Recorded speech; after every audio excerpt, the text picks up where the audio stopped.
बुरा जो देखन मैं चला, बुरा न मिल्या कोई, जो मन झाका आप ना, मुंह से बुरा ना कोई, कबीरा मुंह से बुरा ना कोई। नमस्कार, सुस्वागतम, वेलकम, अभिनंदन। मैं हूं आपके साथ आपकी अपनी होस्ट एंड दोस्त डॉक्टर वायरा की। आपका स्वागत अभिनंदन करती हूं आपके, मेरे और माता रानी के इस खूबसूरत से यूट्यूब चैनल पर। कैसे हैं आप दिन दुगनी रात चौगनी तरक्की करें, मेरा ये परिवार हमेशा खुश और मस्त रहे, लाइफ में 100% आपको रिजल्ट्स मिले। कार्यक्रम की शुरुआत करें, लेकिन सबसे पहले बिलीव इन कर्मा।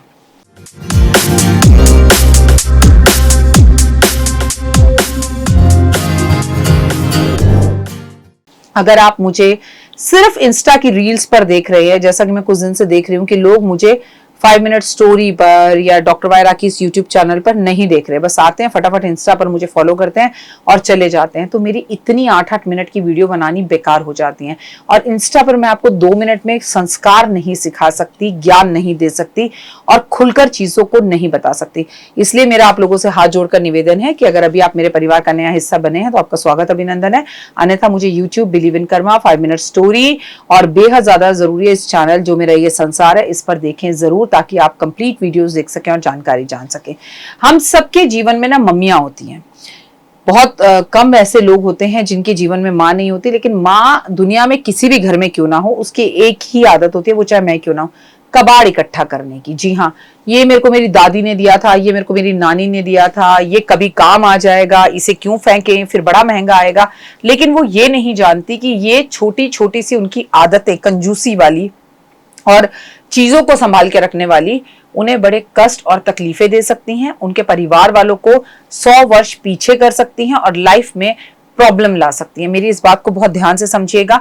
ज्योतिष के अनुसार घर के कोने कोने में खराब चीजों को इकट्ठा करना और अनचाही चीजों को घर में रखना, उनका उपयोग ना करना, ऐसी चीजों को हम कबाड़ कहते हैं। और ये कबाड़ वास्तु के अनुसार आपके भाग्य को दुर्भाग्य में बदल देता है, लगती हुई नौकरी चली जाती है, आपकी ये जरा सी कंजूसी आपकी लाइफ में बहुत सारी प्रॉब्लम्स लेके आ सकती है। घर में ऐसी गलती कोई एक व्यक्ति करता है, लेकिन उसका खामचा घर के सभी लोगों को उठाना पड़ता है। आपको हमेशा ये याद रखें कि किसी कारणवश अगर आपको कोई कबाड़ अपने घर में रखना भी पड़ रहा है, तो आपको उसे हमेशा घर के दक्षिण पश्चिम स्थान पर रखना चाहिए।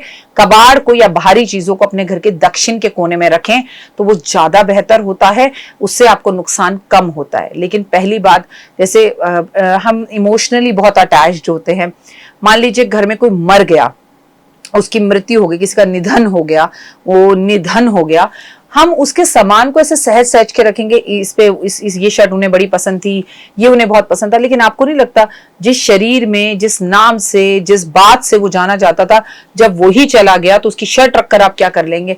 और कायदे से अगर उस इंसान को वो शर्ट, वो कुर्सी, वो टेबल, वो पेन, वो चीज बहुत पसंद थी, तो डोंट यू थिंक कि वो किसी को दे देनी चाहिए? हाँ, मैं ये मानती हूँ कि जो लोग इस दुनिया से जा चुके हैं, उनकी कोई एक चीज निशानी के तौर पर अपने घर में सदैव सदैव के लिए रखी जा सकती है, लेकिन आप हमेशा लाइफ टाइम सभी चीजों को उसकी रख लें, ये पॉसिबल नहीं है। जैसे मैंने देव को कहा है, जब मैं इस दुनिया से चली जाऊं और जब तक मैं हूं तब तक तो ये कुर्सी रखना, ये कुर्सी मेरी गद्दी है, मेरा सब कुछ है और आई फील वेरी कंफर्टेबल। इस पे बैठ के जो भी भविष्यवाणियां मैंने आज तक की हैं वो सब सार्थक ही हुई हैं। तो मैं हमेशा देव को बोलती हूँ कि इस गद्दी को मेरे जाने के बाद मेरा सब कुछ निकाल के बांट देना, पर ये कुर्सी तब तक रखना जब तक ये कुर्सी खुद ना टूट जाए, तो तुझे एहसास रहेगा कि तेरी माँ तेरे साथ है।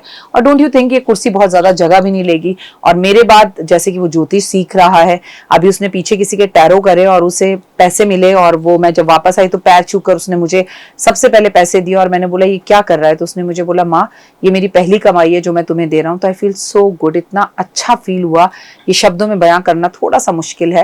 और मतलब आंखें ही भर आई कि चलो इतनी समझ है कि अपनी पहली कमाई माँ को देनी चाहिए, क्योंकि संस्कार मैं आपको जितने मर्जी दे दूं, अगर वो संस्कार मैं अपने घर में ही नहीं दे पा रही तो वो संस्कार निरर्थक है, मतलब बेकार है।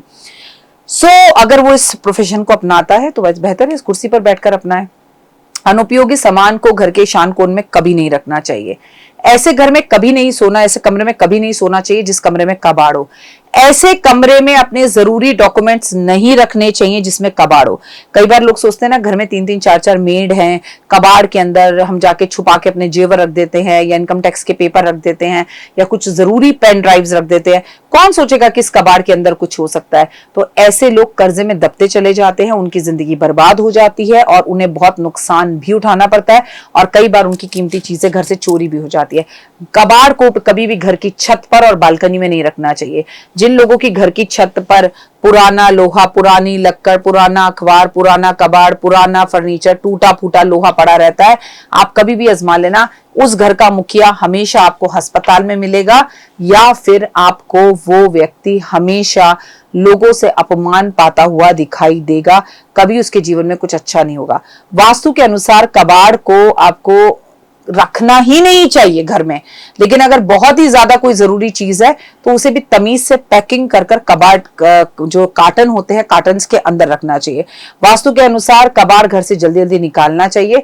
किसी कारण अगर आप कबाड़ घर से नहीं निकाल पा रहे हैं तो मेरी आपको सलाह है कि आप उस कबाड़ को हफ्ते में एक बार साफ जरूर करें, बाहर निकालकर उन चीजों को जरूर देखें ताकि उसके अंदर एनर्जीज जाएं, वो खुले जरूर। हम कई बार आपको कहते हैं कि आप अपने कमरे का जो पलंग होता है, पलंग को भी समय समय पर जरूर खोलें और उसे खोलकर जरूर देखें। वास्तुशास्त्र के अनुसार घर का कबाड़ बाहर निकालने का टाइम अमावस और शनिवार होता है। जिस दिन आप इसे अपने घर से बाहर निकालेंगे तो नकारात्मकता बाहर निकलेगी, नेगेटिविटी बाहर निकलेगी, गुड न्यूज़ आएंगी और पॉजिटिव चीजें आपको मिलेंगी। सोमवार वाले दिन रद्दी अथवा कागज, फटे पुराने सफेद कपड़े किसी विधवा औरत को दान कर देने चाहिए। इससे परिवार में सुख समृद्धि बढ़ती है।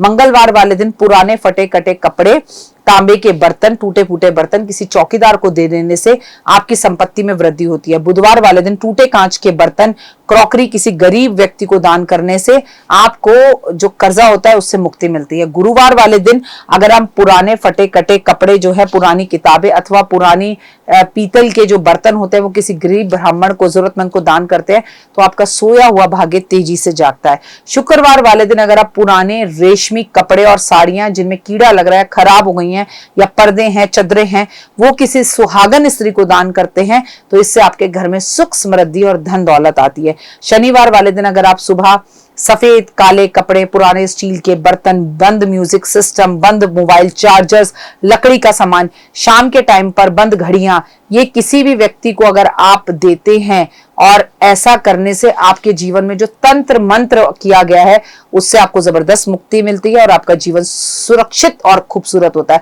रविवार वाले दिन गुड़ तांबे के बर्तन में दान करने से इंक्रीमेंट और प्रमोशन होता है और समाज में अगर आपका सम्मान नहीं हो रहा तो सम्मान मिलता है। जैसे कि आज मैं ये शूटिंग कर रही हूँ, आज है 25 अप्रैल, आज नोएडा में इलेक्शंस है। जहां जहां इलेक्शंस है और जिन्होंने टिकट ली है वो लोग अगर लगातार संडे को, आज 26 अप्रैल है, सॉरी पूजा कह रही है, आज 25 नहीं 26 अप्रैल है, अच्छा किया सही कर दिया। आज 26 अप्रैल है और नोएडा में आज इलेक्शंस है, यूपी में भी इलेक्शंस है और बहुत सारी जगहों पे इलेक्शंस है।